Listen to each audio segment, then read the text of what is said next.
তুমি যখন কাজে যাও দুলাভাই তখন আমাকে বলে চল আমরা রুমে গিয়ে গল্প করি, সিনেমা দেখি। তুমি বাসায় না থাকলেই দুলাভাই শুধু আমায় তার রুমে ডাকে আর বলে আমার মাথায় কেমন জানি জিন জিন করে ব্যথা করছে, একটু মাথায় মালিশ করে দিত, তাহলে হয়তো মাথার ব্যথাটা কমে যেতে পারে। দুলাভাই বলে তোর বোন তো সারাদিন অফিসের কাজে থাকে, আমার দেখাশোনা তৈরি করতে হবে।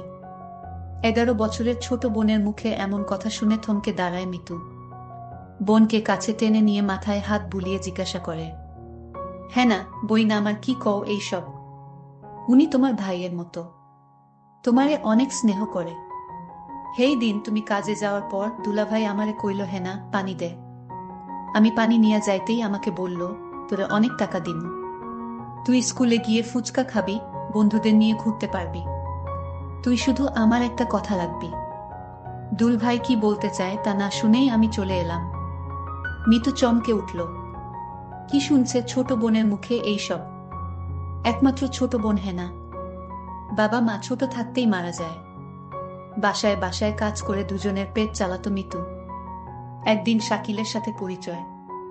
শাকিল ছিল কেয়ারটেকার, সেই বাসায় কাজ করত মিতু। প্রথম প্রথম লজ্জায় কথা বলতে পারত না শাকিলের সাথে। আস্তে আস্তে দুজনের প্রেম করা, তারপর বিয়ে। বিয়ের পর থেকেই হেনা ওদের কাছে। 1 বছর হয়েছে মিতু আর শাকিলের বিয়ে। মিতু সকাল হলেই রান্না সেরে চলে যায় কাজে। শাকিল যে বাসার কেয়ারটেকার, সে বাসায় ঘর উঠিয়ে থাকতে দিয়েছে মালিক, তাই শাকিল সারা দিন বাড়িতে থাকে। হেনাকে একটা স্কুল এ ভর্তি করেছে মিতু। সকাল থেকে 12টা পর্যন্ত স্কুল, বাকিটার সময় ঘরের টুকটাক কাজ করে।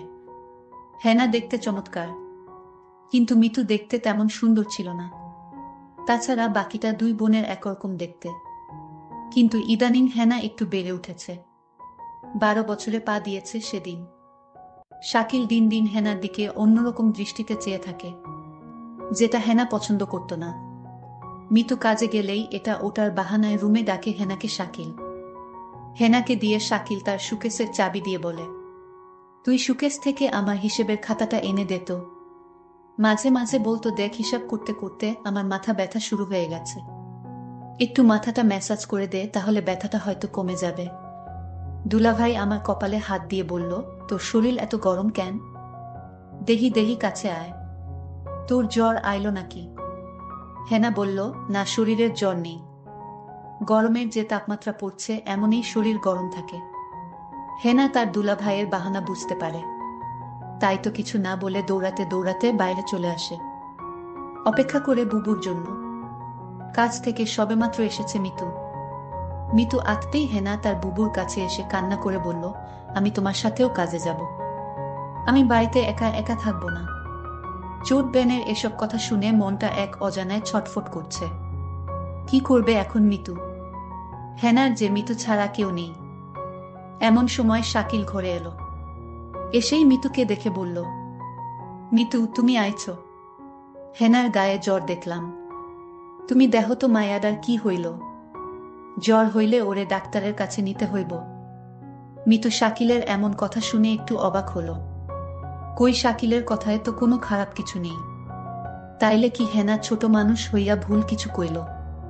শাকিল তো হেনার ভালোই চায়, হেনা হয়তো ওর দুলাভাইরে ভয় পায়, তাই এমন ভুল বুঝো। ছোটবেলা থেইকা মাইয়ারা এমন, খুব সহজে যাকে তাকে ভয় পেয়ে বসে। তাই তো মিতু ব্যাপারটা সহজভাবে নিয়ে হেনার গায়ে হাত দিয়ে দেখে সত্যি জ্বর। আরো শিওর হয়ে গেল হেনা শাকিলকে ভুল বুঝছে।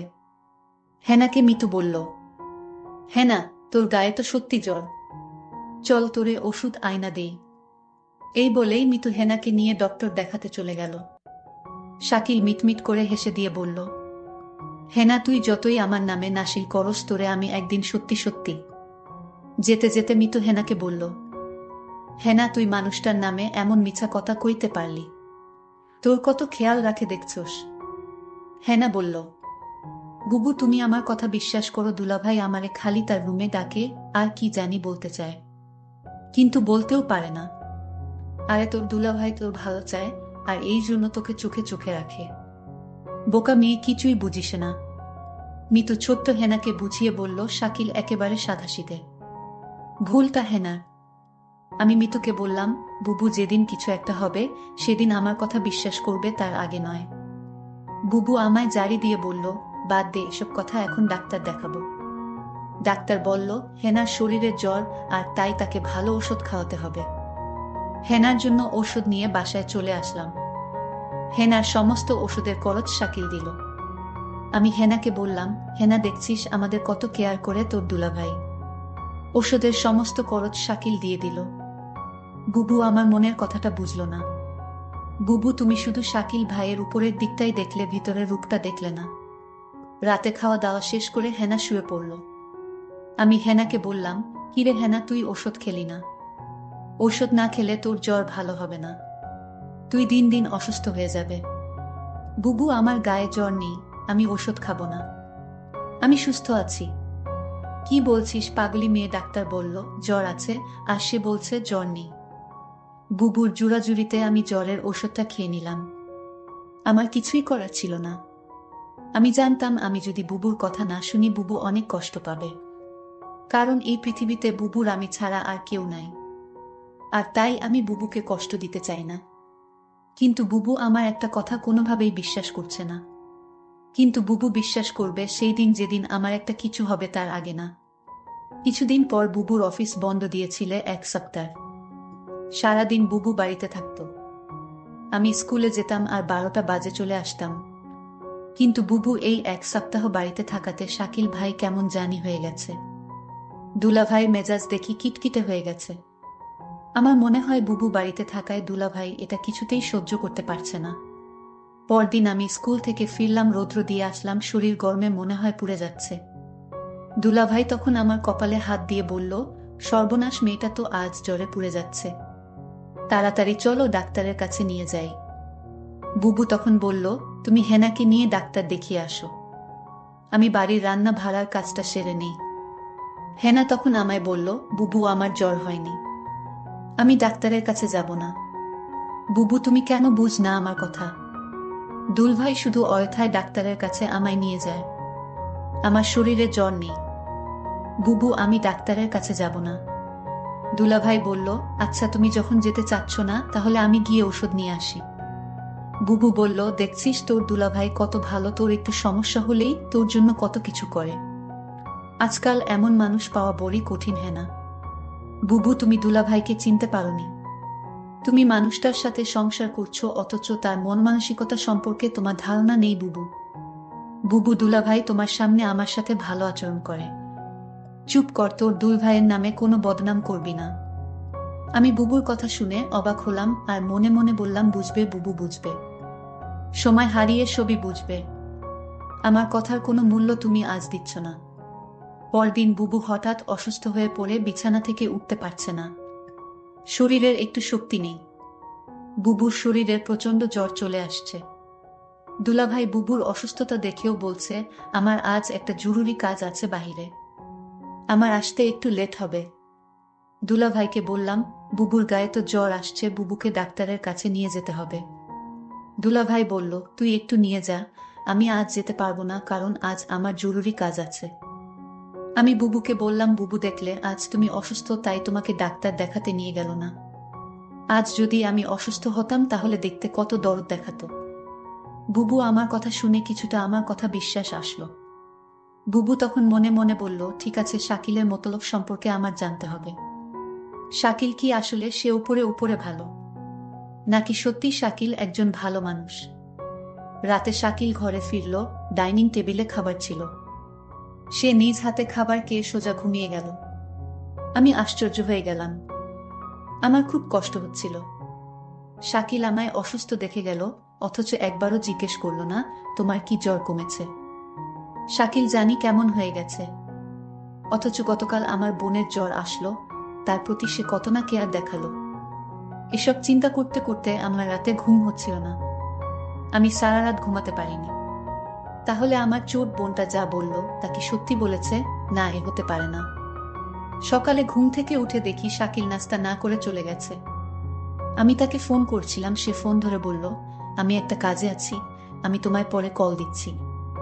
আমি তখন শাকিলকে বলতে চেয়েছিলাম, শাকিল, আমার 2 দিন ধরে জ্বর, আমার জন্য কিছু ওষুধ নিয়ে এসো। সেটা বলার আগেই সে ফোন কেটে দিল। আমি ভাবলাম কিছুক্ষণ পর আবার ফোন দিব। প্রায় 2 ঘন্টা পর আমি শাকিলকে ফোন করলাম। আমি বললাম, 2 দিন ধরে আমি অসুস্থ, তুমি আমার খোঁজ রাখনি কেন? শাকিল বলল, আরে আমি এই 2 দিন একটু বিজি ছিলাম, তাই কোনো খোঁজ রাখতে পারিনি। তারপর আমি বললাম, যদি পারো তাহলে আমার জন্য কিছু ওষুধ নিয়ে এসো। ঠিক আছে ঠিক আছে, আমি নিয়ে আসবো, এখন ফোন রাখো। আমার মনে হলো আমি তাকে ফোন দিয়ে বিরক্ত করেছি। একদিন রাতে শাকিল ঘুমাচ্ছিল, হঠাৎ মধ্যে রাতে দেখি শাকিলের রুমে নাই। আমি রুমের চারদিক ভালো করে খুঁজতে লাগলাম, কোথাও শাকিলকে দেখতে পাইলাম না।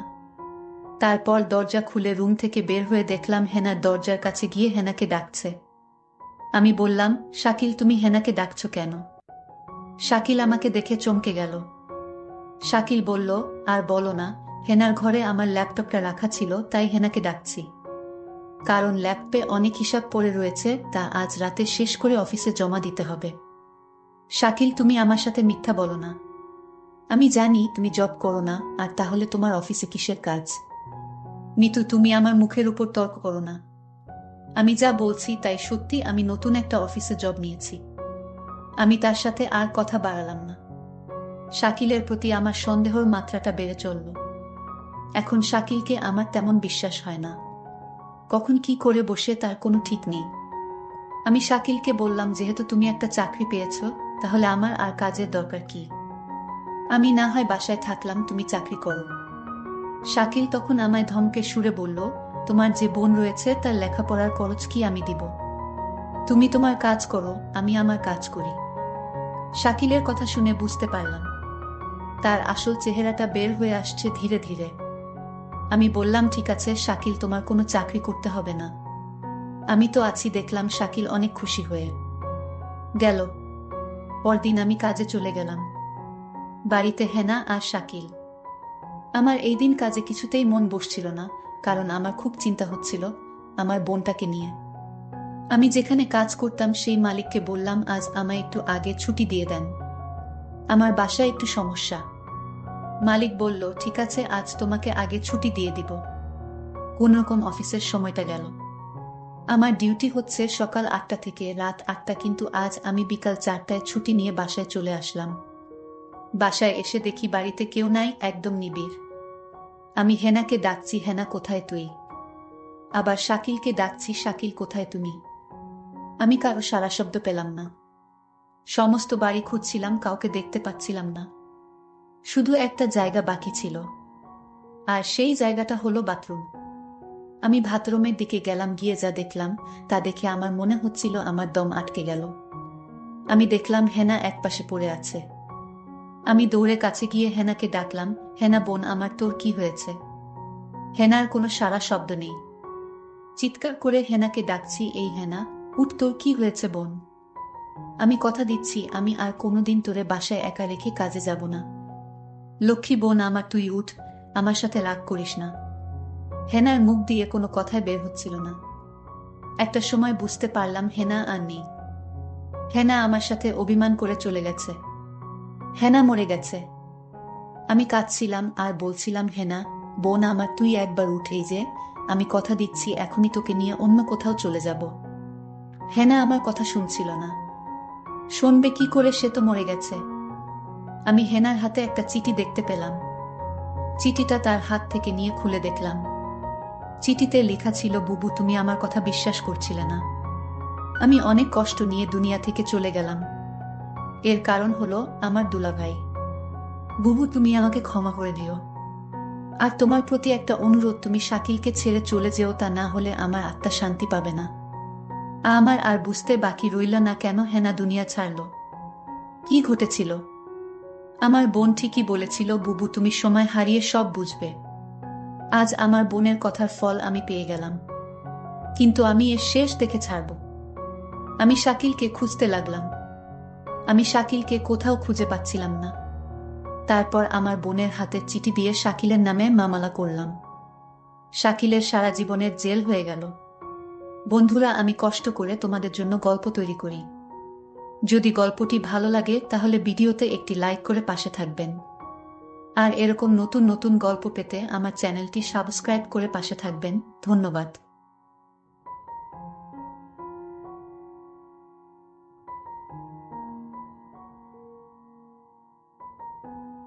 আমার শ্বশুরবাড়ির সবাই আমাকে পছন্দ করত শুধু একজন ছাড়া, আর সে হলো আমার শাশুড়ি আম্মা। আমার শাশুড়ি আম্মা আমাকে কিছুতেই পছন্দ করত না, আর তাই আমার শাশুড়ি আম্মা শ্বশুরকে কুপরামর্শ দেয়।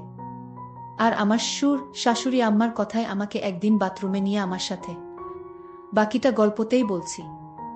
আমার শ্বশুরবাড়িতে প্রাইভেসির বিরাট সমস্যা। উপরতলার কথা নিচতলা থেকে শোনা যায়। রিফাত যখন আমাকে বিয়ে করে এ বাড়িতে নিয়ে এলো, সবার মাথায় যেন আকাশ ভেঙে পড়ল। আমার শাশুড়ি রিফাতকে উপরে নিয়ে যা বললেন তার মর্ম হলো, রিফাতর জন্য খুব বড়লোকের হার্ভার্ড ইউনিভার্সিটিতে পড়া মেয়ের বিয়ে কথা চলছিল। এর মাঝে রিফাত কেন একটা গরিব গুরবা মরহুম সাংবাদিকের মেয়েকে বিয়ে করে এনেছে? এই মেয়েকে নিয়ে কি আত্মীয় স্বজনদের সামনে মুখ দেখানো যাবে? রোটারি ক্লাবের মিটিংয়ে যাওয়া যাবে? রিফাত বোধহয় বাড়ি ছেড়ে দেয়ার হুমকি দিল, ওতে আপাতত কাজ হলো। শাশুড়ি আম্মা তিতা ঔষধের মতো আমাকে কোনো রকমে গিললেন। আসলে শাশুড়ি আম্মার রাগ করাটাই স্বাভাবিক। গুলশানে ওনাদের এত বড় দোতলা বাড়ি, সামনে পেছনে বিরাট লন। শ্বশুর সাহেব আর্মি থেকে আর্লি রিটায়ারমেন্ট নিয়ে এরশাদের আমলে বিরাট ব্যবসা আরম্ভ করেছিলেন। সমাজের রাঘব বোয়ালদের সঙ্গে ওনার যাতায়াত। ছেলে রিফাত 6 ফুট লম্বা, সুদর্শন, বিশ্ববিদ্যালয়ের উচ্চতম কর্মকর্তা। পড়ালেখায় ভালো বলে বিসিএস দিয়ে ইনকাম ট্যাক্সে ঢুকেছে। সেই ছেলে কিনা এমন একটা মেয়েকে ঘরে এনেছে যার বাবা তো নেই, আদাবরে কোনোরকম বাড়ি ভাড়া করে থাকে। আমার শ্বশুর সাহেব মনে হলেন না এ নিয়ে বিশেষ ভাবিত। তিনি প্রথম দিন থেকেই একটা নিরপেক্ষ অবস্থান নিলেন। আমাকেও দুঃখ দিতে চাচ্ছেন না, আবার শাশুড়ি আম্মাকেও খেপাতে চাচ্ছেন না। হয়তো কখনো ডাইনিং রুমে আমার সঙ্গে একটু হেসে কথা বলছেন। শাশুড়ি আম্মা ঢোকার সঙ্গে সঙ্গে আড়ষ্ট হয়ে খাবারে মন দিলেন। রিফাত সকালে অফিস চলে যায়, বাবা চলে যান ব্যবসার কাজে।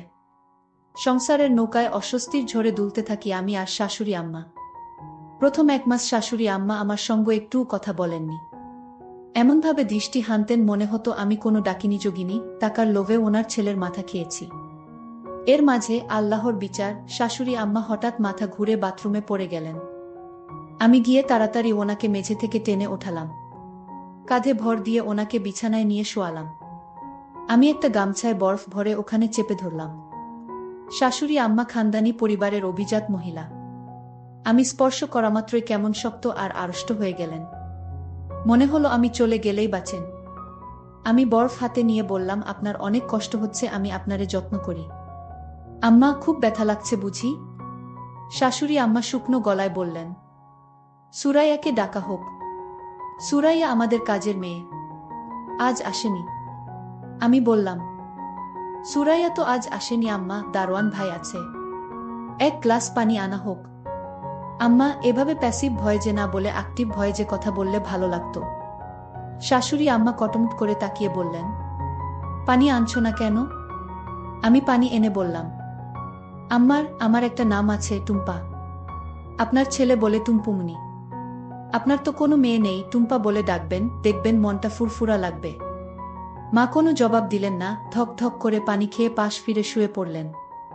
শাশুড়ি আম্মা প্রথম আমার রান্না খেতেন না। বাথরুমে পড়ার পর থেকে খাওয়া আরম্ভ করেছেন। আমি রুই মাছের মাথা, ইলিশ মাছের পেটির টুকরো শাশুড়ি আম্মার দিকে এগিয়ে দিই। শাশুড়ি আম্মা প্রশংসা অপ্রশংসা কিছুই করেন না। আমার শ্বশুর সাহেব কম বেশি শাশুড়ি আম্মাকে অনুসরণ করেন, সংসারে খামোখা ঝামেলা পাকাতে চান না। সেদিন চিংড়ির দোপেঁয়াজা রাঁধছি, শাশুড়ি আম্মা কি কাজে কিচেনে এসেছেন। আমি চামচে একটু দোপেঁয়াজা এগিয়ে দিয়ে বললাম, মা টেস্ট করে দেবেন কেমন হয়েছে। মা কটমট করে আমার দিকে তাকিয়ে চামচ থেকে দোপেঁয়াজা চাখলেন। তারপর বললেন, বাড়িতে নারকেলের পাউডার আছে, ওটা দিয়ে মালাইকারি রেঁধো, মজা হবে। যাওয়ার সময় একবার ঘুরে বললেন, এটাও খারাপ না, তোমার বাবা পছন্দ করবেন। আমার নিজের মা খুব সংকোচে মাঝে মাঝে ফোন করেন। আমি যে এভাবে হুট করে বিয়ে করব সেটা মাও জানতেন না। অথচ আমি এ বাড়িতে আসার 3য় দিন আমার শাশুড়ি আম্মা মাকে একচোট কথা শুনিয়ে দিয়েছেন। মা ফোন করলেই জানতে চান আমি কেমন আছি। আমি জানাই খুব ভালো আছি। মা কি বুঝেন কে জানে, মন খারাপ করে ফোন রাখেন। এভাবে মাসের পর মাস কেটে যাচ্ছিল। শাশুড়ির মনের তাপমাত্রা কিছুতেই 0 ডিগ্রি সেলসিয়াসে উপরে ওঠানো যাচ্ছিল না। সম্পর্কের বরফ গলতে সময় লাগছিল। অবশেষে একদিন সন্ধ্যায় আমি শাশুড়ি আম্মার প্রাণ ভোমরার সন্ধান পেলাম। আমাদের বাড়িতে রাত 8টায় খাওয়ার নিয়ম। রাতের খাওয়া শেষ হলে একটু গুছিয়ে আমি সোজা বেডরুমে চলে যাই। তখন থেকে সকাল 7টা পর্যন্ত সময়টা রিফাত আর আমার। এই সময়টা আমি অর্জন করি সারাদিন শাশুড়ি আম্মার অবহেলা সহ্য করে। পারতপক্ষে তখন আমি ঘর থেকে বের হই না। আমি আর রিফাত মনের সুখে মুভি দেখি। সেদিন কি কারণে বেরিয়েছি? ওমা, দেখি ড্রয়িং রুমে শাশুড়ি আম্মা একা একা খিল খিল করে হাসছেন। ওনার এরকম হাসি আমি কখনো শুনিনি। দরজার কাছে গিয়ে দেখলাম শাশুড়ি আম্মা স্টার প্লাসে শ্রীমান শ্রীমতী নামের এটা সিরিজ দেখছেন। আমি আস্তে করে গিয়ে শাশুড়ি আম্মার পাশে বসলাম। আম্মা একবার কটমট করে আমার দিকে তাকালেন, তারপর আবার টিভিতে মনোনিবেশ করলেন। হাসির মুভি তো চাইলেও গম্ভীর থাকতে পারছিলেন না, একটু পর পর ফিক করে হাসছিলেন। আমিও হাসিতে যোগ দিয়ে বললেন, আম্মা দেখেন মনীষা এটা কি করলো। যাই হোক, আমি শাশুড়ি আম্মাকে সবসময় হাসি খুশি রাখার চেষ্টা করতাম, কিন্তু শাশুড়ি আম্মা আমাকে পছন্দ করত না। শাশুড়ি আমার সাথে সবসময় আচরণ খারাপ করে। মনে হয় এ বাড়িতে আমি তাদের শত্রু। আমার স্বামী আমাকে অবশ্যই পছন্দ করে, কিন্তু আমার শাশুড়ি আম্মা আমাকে পছন্দ করে না। এক রাতে শাশুড়ি আম্মা আমার শ্বশুরের সাথে কানাকানি করছে। ফিসফিস করে আমার বিরুদ্ধে কি যেন বলল, আমি তেমন কিছু বুঝতে পারিনি। তবে এরপর দিন থেকে বাড়িতে আমি আমার শ্বশুরকে অন্যরকম দেখতে পেলাম। শ্বশুর আমাকে আগে যেভাবে বোমা বলে ডাকতেন, আজ আর তার মুখে সেই মধুর ভাষা নাই। প্রতিদিন সকালে নাস্তা করার সময় শ্বশুর আমাকে নিয়ে একসাথে নাস্তা করতেন, কিন্তু আজ আমাকে ডাক দেয়নি একসাথে নাস্তা করার জন্য। আমি বুঝে গেছি শাশুড়ি আম্মার কান পড়া পেয়েছে। জানি না আমার সাথে কি হয়। এরপরের দিন আমি আমার রুমে ঘুমাতে গেলাম। তারপর শ্বশুর আব্বা গভীর রাতে আমার রুমে প্রবেশ করল। আমি শ্বশুর আব্বাকে জিজ্ঞেস করলাম, বাবা আপনি এত রাতে আমার রুমে কেন? শ্বশুর আব্বা বললেন, শোনো মা, আমি তোমায় একটা কথা বলতে চাই। তুমি আমার কতটা রাখবে? কি কথা শ্বশুর আব্বা? শ্বশুর আব্বা বললেন, শোনো মা, এই বাড়িতে থাকতে হলে তুমি আমার একটি কথা রাখতে হবে। শ্বশুর আব্বাকে বললাম, কি কথা? কিন্তু শ্বশুর আব্বা বললেন, অন্য একদিন বলবো, আজ থাক, এখন তুমি ঘুমাও। শ্বশুর আব্বার মধ্যে আমি এক অন্যরকম দৃষ্টি দেখতে পেলাম, যা আমি আগে দেখিনি। এ বাড়িতে আমি প্রায় 6 মাস ধরে আছি। আজ শ্বশুর আমাকে কি বলতে চেয়েছিল তা আমি জানি না। এর 2-3 দিন পর আমি লক্ষ্য করলাম শ্বশুর আব্বা আমাকে তার মনের ভিতর লুকায়িত কথাটা বলার চেষ্টা করছে। আমি মনে মনে চিন্তা করলাম, শ্বশুর আব্বা কি বলতে চায় তা আমি শুনতে চাই। পরের দিন রাতে আমার শরীরে প্রচণ্ড জ্বর আসছিল, আমার খুব খারাপ লাগছিল। আমার পাশে কেউ নেই, একা একা রুমে জ্বরে আমি কাকড়াতে লাগলাম। এমন সময় হঠাৎ শ্বশুর আমার রুমে প্রবেশ করল। আমি শ্বশুর আব্বাকে দেখে চমকে গেলাম। আমি বললাম, শ্বশুর আব্বা আমার শরীরের প্রচণ্ড জ্বর, আমার মাথা ব্যথা করছে। শ্বশুর আব্বা বললেন, মা আমি তোমার মাথায় একটু ম্যাসাজ করে দেই, তাহলে তোমার মাথা ব্যথা কমে যাবে। আমি বললাম, শ্বশুর আব্বা আপনার কষ্ট করতে হবে না। আমি বুঝতে পারলাম শাশুড়ি যেদিন শ্বশুরকে কানে কানে কিছু বলার পর থেকেই শ্বশুর আমার সাথে এমন ভালো ব্যবহার করছে। জানি না এটা কি ভালো ব্যবহার নাকি আমার সাথে অন্য কিছু হতে যাচ্ছে। যাই হোক, শ্বশুর আব্বা বললেন, মা তোমার শরীরের অনেক জ্বর, তাছাড়া তোমার মাথা ব্যথা করছে, আমি তোমার মাথায় ম্যাসাজ করে দেই। আমার মাথাটা এত ব্যথা করছিল, আমি কিছুতেই আর না করতে পারলাম না। আর তাই শ্বশুর আব্বা আমার মাথায় মালিশ করে দিচ্ছিল। আমার খুব ভালো লাগছিল। আমার মাথা ব্যথাটা অর্ধেক কমে গিয়েছে। শ্বশুর আব্বা আমাকে বললেন, মা আমি তোমার আর কোথায় মালিশ করে দিব? আমি বললাম, বাবা আমার মাথা ব্যথা কমে গিয়েছে, আমার আর মালিশ করা লাগবে না। আপনি এখন রুমে গিয়ে ঘুমান। শ্বশুর আব্বা বললেন, ঠিক আছে বৌমা, তাহলে তুমি ঘুমিয়ে পড়ো, আমি সকালে আবার আসব। শ্বশুর আব্বা যখন রুম থেকে বের হতে লাগলেন, আমি শ্বশুর আব্বাকে ডাক দিলাম, বাবা শুনে যান। শ্বশুর আব্বা বললেন, কিছু বলবে বৌমা? আমি বললাম, হুম বাবা, আপনি আমাকে কি কথা বলতে চেয়েছিলেন? বলবেন বলবেন করে আর বলা হলো না। শ্বশুর আব্বা বললেন, মা আমি তোমাকে যে কথাটি বলতে চাচ্ছি সেই কথাটা বললে তোমার মনটা খারাপ হয়ে যেতে পারে। বাবা আপনি বলেন, আমার মন খারাপ করব না। আপনি আমার বাবার মতো, আপনি যা বলবেন আমি তা মেনে নিব। শ্বশুর আব্বা বললেন, তার আগে তোমাকে আমার সাথে বাথরুমে যেতে হবে। আমি বললাম, বাবা বাথরুমে কেন? দরকার আছে, তুমি চলো, গেলেই বুঝতে পারবে। আমি অবাক হয়ে গেলাম তার কথা শুনে। আমি বললাম, ঠিক আছে বাবা, চলেন বাবা। তারপর বাথরুমে গিয়ে যা দেখলাম তা দেখে আমার মনে হলো আমার চোখ কপালে উঠে গেল। 4টা ক্যামেরা লাগানো। আমি বললাম, বাবা এখানে ক্যামেরা লাগনো কেন? বাবা বললেন তোমার শাশুড়ি আম্মা এই ক্যামেরা লাগিয়েছে।